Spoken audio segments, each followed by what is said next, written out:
let's start off with Daredevil. Great. So you're caught up, like you watched this week's Mm-hmm. episode. Yep, I'm all the way up. All right. So where was this, episode 5 or episode 6 that we just had? Episode 5, I think. Yeah, I think so. So we should have 4 more. Hey, Spencer's in the chat. How's it going, Spencer? Spencer's been doing some live streams with me here lately. That's what I heard. So, all right. So Daredevil Born Again season 2. I mean, season 1 was okay, but it was a little sluggish. Took a little while to kind of get on track, I felt like. But how you feeling about season 2? I mean, honestly, I've really enjoyed. Yeah, if you need to catch up on Daredevil, we're not. Well, how spoiler are we going to get on the We're not gonna people get who that haven't seen? spoilery. We're All not. We right. don't have time to get super spoilery here. Okay.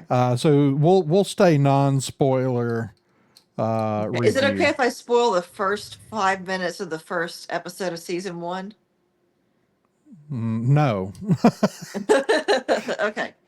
no. I So, mean, he may have seen season 1, okay. but yeah, I mean, everything hinges on that first five So minutes. they really did something unexpected in the very first episode of season 1 of this show. Um, hasn't necessarily. I was really unhappy when they did it. Let's see. Um, but honestly, the longer it's been, the more I kind of So realize. Spencer, if Spencer saw season 1, then you can be specific Okay. about the incident. And it sounds like Spencer saw season 1. Yeah. So when they killed Foggy, I was offended. Yeah, same. Um, and it was just a how dare you kind of, like how could you do that to us? Um, but honestly, as the series has gone on, that's really been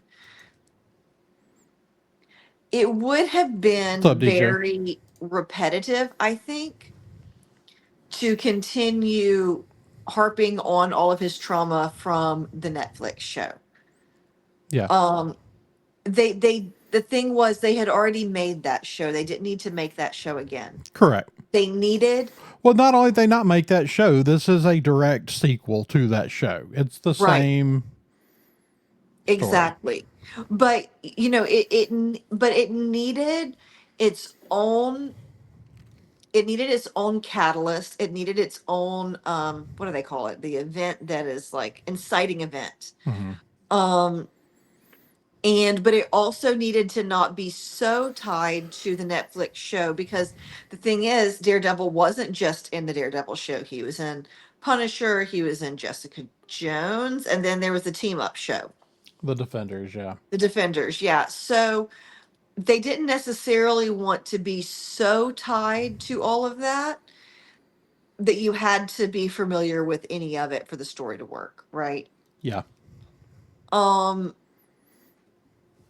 and it was, like I said, it was a decision that I was really unhappy with pretty much all the way through season I 1. think everybody was, and I think I think the decision soured a lot of people on the show, like straight Yeah. off. Yeah. I mean, obviously, it's a big moment. It fits the bill. It's for the inciting moment that's really still the catalyst, even now in season 2, Mhm. at least to an extent. I mean, obviously, you have all the Fisk stuff, but yeah, I mean, the bottom line is that I just don't care for. I'm still not happy that they killed Foggy. I think they could have killed someone else Mhm. actually, and it had a similar effect on Matt. Right. However, we don't really know the whole story as to why they picked that character to die. As far as like, was this all the actor was going to come back for? Was for this, for this first episode, and then he was out, or because originally Foggy nor Karen were coming back, and Right. then they kind of backed up and reshuffled and made some changes there, and Hmm. I mean, yeah, the character definitely went out in a disrespectful way. I do think it serves its purpose, but season one was real hit or miss for me. Now, Hmm. season two has just been lights out for me. It's so good. And here's the thing. I've been rewatching season 3 actually at the same time Of the original of the show. original series Hmm. because I've been watching them with one of my daughters. So we've been watching season 3. We've got one episode left to finish Okay. season 3. Yeah. All the people saying, "Oh, this isn't like the Netflix series." And keep in mind, season 3 was like their highest rating peak for the original series. Okay. People are saying, "Oh, there's not enough Daredevil. There's too much time spent on other characters. There's the pacing's off." This, it's indistinguishable from season 3. Yeah. Watching them both at the same time, it's the same show. I know there's some people that are real down on this one because I mean, obviously, there's been comments made about they're using Donald Trump as sort of the prototype for some of the stuff they're doing with Fisk, and it's like maybe not. Like there's everybody saying that the police force, the special task force is ICE, and well, actually all this was filmed before any of that happened. By the I way, mean, you can read. The thing is, any good contemporary entertainment, especially if it's sci-fi, which I mean, Marvel movies or Marvel TV shows basically are. It's you can read into it. Like you can, like bad guys tend to have similar strains, and whether it's like yeah. I Well, think that that's a little bit, honestly, if you're accusing Trump of being the prototype for Fisk, that doesn't say very much about how you feel about Trump. Well, and that's the you thing, know? though. I mean, people are mad because they're using this to take a shot at Trump, right? I think you could just as easily go, oh yeah, I mean, Fisk is totally based on Barack Obama. They did the same things. Like, let's be honest. Like, I think that this is, the thing is, shows like this always pull from the real world. And if you think this is like a one for one, them mocking Donald Trump and they're insulting your golden calf, you're soft. That bottom line, you're soft. Like, get over it. It's good TV. It's a good story, and it's not blatant open mocking of any real person. Yeah. Like you can read it that way all you want. I can come up with several other people that I could plug into that scenario and say the exact same thing about. I think that's what makes it really good. Like that's part of what makes it good storytelling. Yes, there's a certain amount of there's a certain amount of he's a corrupt businessman whose power gets out of hand. That's always scary. Hmm. And that's always dangerous. And so I think that it kind of, especially being from New Orleans, which is notorious for electing corrupt, um Louisiana really overall electing really corrupt people into the governorship, into mayoral positions. Yeah. um I mean, you could say he's Huey P. Long, Hmm. and that would actually be a pretty close Yeah. approximation, I think, No, closer than anybody 100%. else. And so if you don't know who Huey P. Long is, I suggest you go look it up because if you want to see the person, I mean, like yeah, it's that in a lot of ways. And I think one of the cool things about watching this season along with season three, even though there's places where I keep thinking back on it and I kind of keep getting my story mixed up because the storytelling is so similar, that's also the Bullseye season of the Okay. original series, which has been really interesting to watch because I'm watching, kind of his fall into madness and becoming the villain Mm-hmm. while we're also watching this other Mm-hmm. part of the story, this continuation of the story. I think In this the is a end, phenomenal TV. I'm glad Karen's back. Vincent D'Onofrio kills it every time he's on screen. and Vanessa Fisk is one of the most compelling female villains on TV in a minute. Yeah, 100%. They've done a good job with her. They have, and they've done a really excellent job with them together. Hmm. Because like you really do see, like they really do love each other. And their obsession with each other has been their salvation and their damnation, really at the same time. Um, it's like it's the only thing that makes him a little better, but also kind of worse. Right.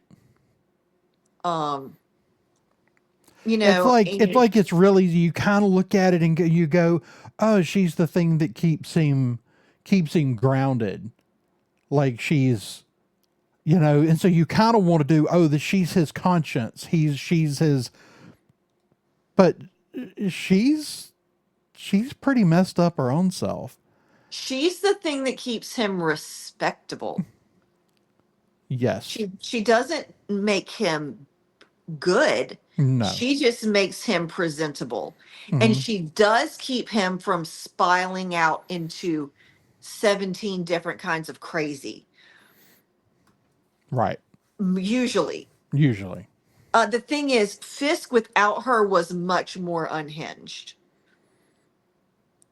Before her, the Fisk that we saw before she showed up was he's gradually become less of a wild card. He's still dangerous, obviously, but not as consistently violent. Yeah. Um, like he's a little bit less scary, I think, by the time we get to this than he was. I mean, not that we don't still see him do some terrible things, but he's not quite as unhinged. Like he's got a little bit of a hold on reality with her. Hmm. She's kind of what tethers him to the world as it actually is,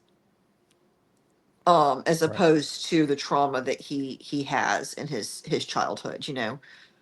But she's also ruthless, and she's also dangerous, and she doesn't stop that in him. Yeah. She just kind of pushes it in a more respectable direction. Right. No, she's a good character, and I don't want to get into spoiler territory. We'll do spoilers, all the spoilers after the season's over. But because you'll be home by then, and so without getting into spoilers, I think this is a really good. I think that this season one didn't quite get up there to the level of the Netflix show. Like it Mm-hmm. tried, it had its moments, Mm-hmm. and I felt like by the end of the season, it was getting there. When Yeah. first half of the season, it was kind of like, yeah, they're doing some things good, but it's just not the same. By the end, it And really felt like it was. But I'm just saying, like, for all the people saying it's not the same, go back and rewatch the Netflix series. man, the It's fight choreography is so good in this mhm, show. it is. I feel like that's one thing that was phenomenal in the first season. And it seems like every season there's been like one episode and it was like, damn, the fight choreographers really brought it. Yeah. Um, So like and I'm not typically a fight scene person. Um, with the exception of Into the Badlands and um this show sometimes I really am I don't watch anything for the fights. I certainly don't watch it for the blood and the gore. Right. Um but this one, those fights are worth watching very often just because they're so well put together. So, do you think that Daredevil was edited out of the Spider-Man trailer? I it would track, right? Yeah. It would totally track.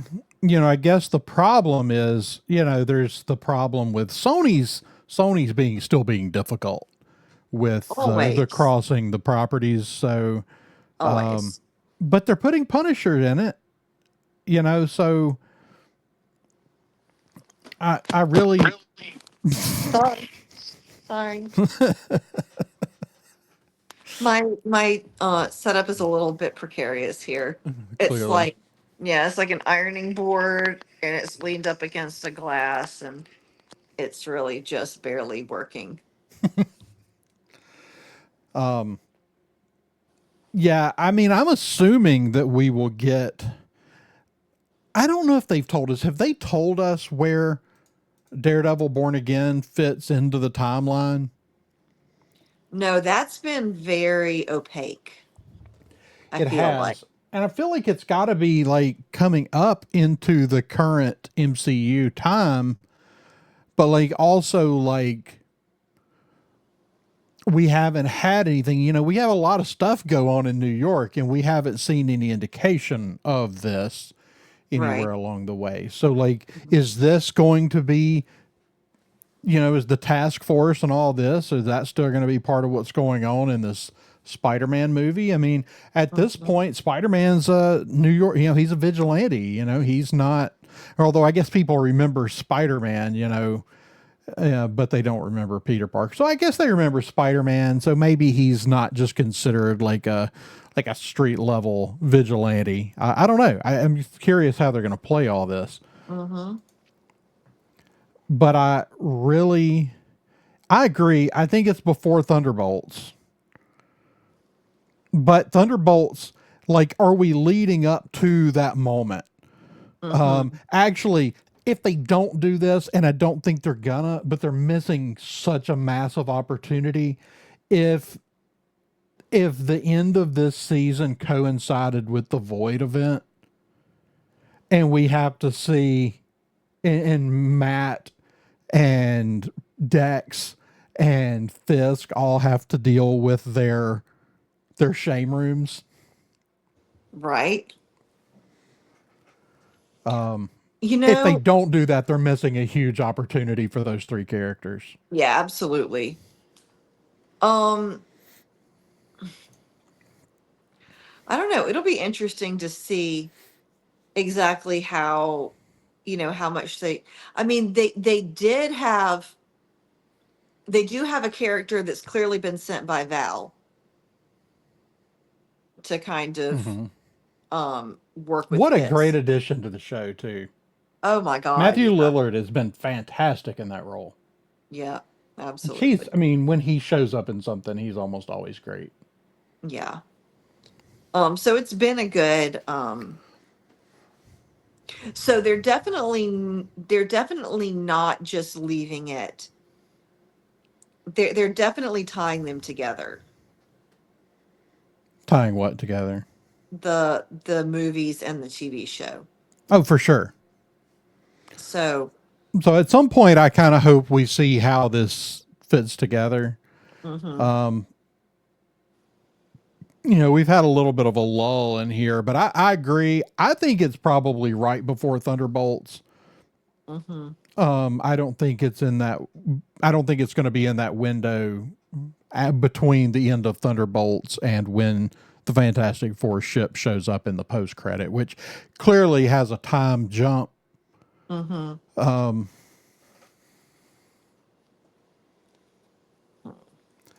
I mean, I get it, but like I think I do think not having them experience the void is a, Mm-hmm. I mean, for the type of show, all of the psychological stuff in this show anyway, Mm-hmm. like I think skipping on that is a big miss. But Yeah. you know, I'd also think that it's easier sometimes for the showrunners on these shows if they can avoid crossing into other properties. It's just easier. Yeah. So, you know, maybe they want, but I know they want this show to tie in. And so somehow it has to. And I think maybe by the end we'll find out. And it does appear Yeah. that we have a new mayor in Spider-Man. At least that's the way it appears from the trailer. Okay. Is that his, I cannot remember the lady's name. That's one of his people, one of his Oh, the staffers. aide. Yeah. Okay. I believe she may be the mayor in the, Sheila. Her name's Sheila. if I'm not mistaken, she may be the mayor in the Spider-Man movie. So, Okay. but we also don't know exactly when this Spider-Man movies happen, you know, occurs in the timeline. It may Right. also happen before Thunderbolts. Yeah. Yeah. I feel like